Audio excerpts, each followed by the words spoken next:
Look at all these used cars. They're all for sale to the highest bidder. Buyers tell us they've gone to that lot before to buy a used car for a good price, only to get ripped off by the seller. As CBS 2 investigator Dorothy Tucker took our undercover cameras inside to expose the operation. And she found a guy there selling cars who we've run into before. Tyrone Atkins hoped to get a sweet deal on her first car. She struggled to save money all summer. It was a lot of hard work and dedication. Had to stop going out with friends and sacrifice things. She thought she found a bargain at the first Marshall auto auction in Harvey. A '07 black Nissan Maxima. They were like, all right, we'll give it to you for $1,800. She handed over $600 in cash for the down payment.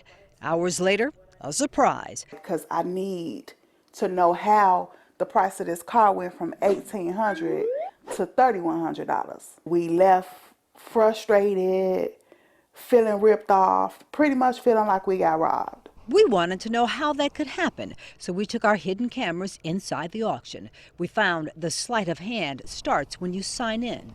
Appreciate you, man. You only get about 1 minute, we timed it, to read the 752 words in the 20-item terms of auction form. It's handed to you wrapped inside a brochure. Most people don't even look at it before signing it.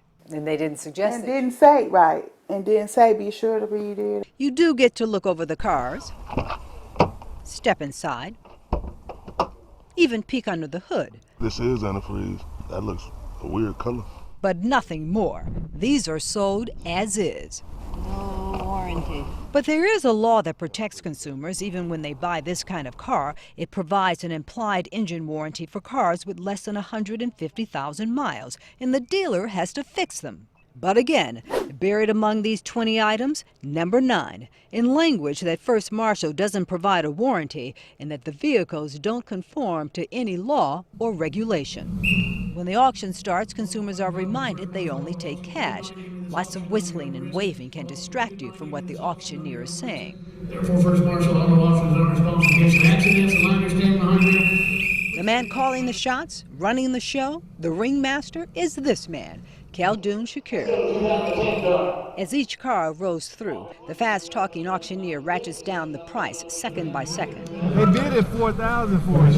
Got it down to $1,500. You got a good deal. Yeah, I did get a good deal. Buyers think they've hit the jackpot until the fun of the show turns to frustration. I should have called the police. Mike Nuszewski knows a few things about cars. He owns an auto repair shop. I like to take care of my customers. He saw a lot of unhappy customers the night he went to First Marshall. A lot of people that night are screaming and yelling. He bid $12,000 on 3 cars and put down $2,400 in cash. By the end of the night, same story, a shockingly higher final bill. I said, you stole my money. Then I get mad, and they say, I don't want none of your cars. Give all my money back. He never got his money back, but it's in the fine print. Remember the paper customers sign with no time to read it? Number 18 says, no refunds. Tyrone still questions her $3,100 price tag. Can you explain to me where the other fees came from? We tried to figure out their mystery math. We added up all the sales tax and fees noted in item 14. Our total, $2,710, nearly $400 short of the auction's amount. That's exactly why we feel what? ripped off, robbed, Cheated. taken advantage of. Tyrone says Shakir led her to this secret back room to seal the deal. Tabitha wanted to go with her daughter. To help her. She was told the person bidding on the car must go alone. We got the same response. Yeah, but I want him to come with me. Just one person. So what happens in the back room? A CBS 2 colleague bid on a car and got to go inside with Shakir. It was very intimidating. I mean, he's a big guy, so he, was kind of standing over me a little bit, and he was very pushy. $700, you don't have that? Okay, $200, do you have that? $50, do you have that? Let's be clear. People come to auctions like this one to get a good deal on a used car. But an insider, too afraid to be seen on camera, confessed their main purpose is to get your money. By the time you put your money down, it's too late. And the insider whispered this warning: keep your money, go somewhere else. 68 customers who wish they had gone somewhere else have complained to the Better Business Bureau in the last 3 years. All this is bull.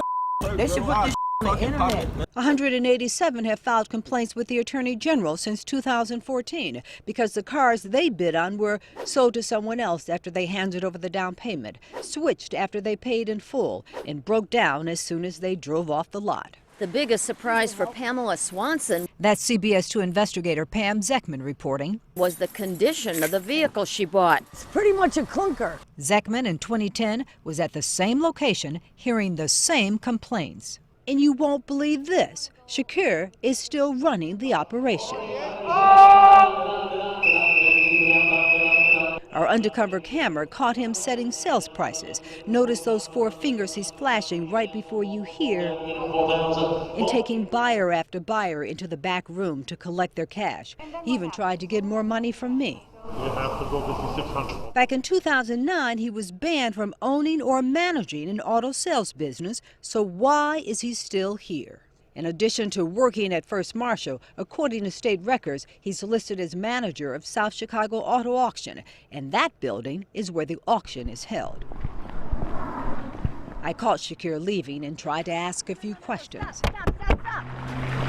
But he didn't stop and couldn't drive off fast enough. Since Shakir is the owner of South Chicago and both buildings are on the same lot, based on what we found, the AG is now looking into Shakir's relationship with First Marshall, the place where buyers say they got ripped off. I would like to see them shut down, and I would like to see them give my daughter her money back. The Secretary of State Police also launched an investigation based on what we found, and the Better Business Bureau is taking another look at the F-rated company and issued a new warning. I, of course, will stay on top of all the investigations. Brandon, Erica? Yeah, we know you will. Thank you, Dorothy. See how fast they move.